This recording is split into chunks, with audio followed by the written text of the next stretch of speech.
जिस देश ने दुनिया को गणित, आयुर्वेद, खगोल विज्ञान और शून्य जैसी क्रांतियां दी, उस देश में आज की शिक्षा रट्टा, डिग्री और नौकरी तक की दौड़ बन चुकी है।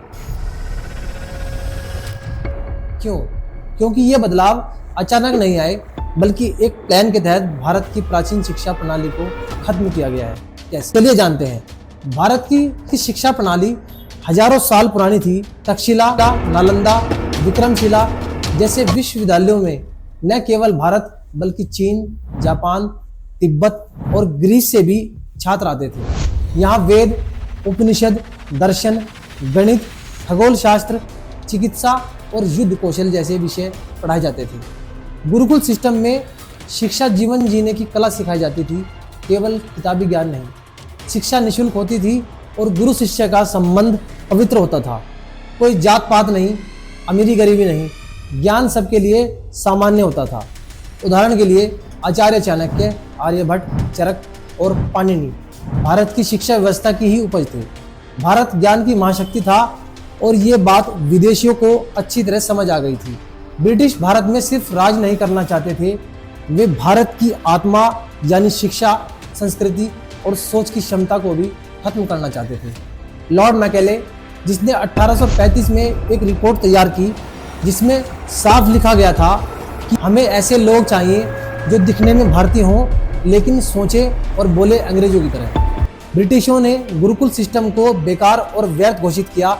उन्होंने भारतीय भाषाओं में शिक्षा को खत्म कर दिया और अंग्रेजी को शिक्षा का माध्यम बना दिया। अब शिक्षा का उद्देश्य केवल अंग्रेजों के लिए क्लर्क तैयार करना, सरकारी नौकरी पाने के लिए पढ़ना ही रह गया था और परिणाम भारत की जड़ें हिल गई। जहाँ कभी ज्ञान जीवन का मार्गदर्शन करता था, आज हम डिग्री को ज्ञान समझते हैं, लेकिन प्राचीन भारत में ज्ञान चरित्र, योग्यता, व्यवहार था। अब शिक्षा को एक प्रोडक्ट बना दिया गया है, जहाँ स्कूल, मार्केट, छात्र, ग्राहक और टीचर सेल्समैन है। भारत की आत्मनिर्भरता, रचनात्मकता और आत्मबल धीरे धीरे नष्ट होती गई। पर क्या बदलाव संभव है? हाँ, अगर हम भारतीय भाषाओं में शिक्षा को प्राथमिकता दें, वैदिक ज्ञान को आधुनिक विज्ञान से जोड़ें, चरित्र निर्माण को शिक्षा का मूल बनाएं और सोचने और प्रश्न पूछने की संस्कृति को बढ़ावा दें, तो भारत फिर से ज्ञान का केंद्र बन सकता है। याद रखिए, जब तक हम अपनी जड़ों को नहीं पहचानेंगे, हमारी उड़ान उधार की होगी। हमें फिर से एक ऐसी शिक्षा चाहिए जो नौकरी नहीं, नेतृत्व पैदा करे, जो डिग्री नहीं, दिशा दे। और शायद तभी भारत दोबारा वो बनेगा जिसने कहा था, सा विद्या या विमुक्ति, यानी वही शिक्षा है जो मुक्त कर दे। अगर आप चाहते हैं कि भारत की आने वाली पीढ़ियां फिर से ज्ञान के प्रकाश से रोशन हो, तो इस वीडियो को शेयर करें और कमेंट में बताएं, क्या हमें आज की शिक्षा व्यवस्था को पूरी तरह से बदल देना चाहिए? वंदे मातरम।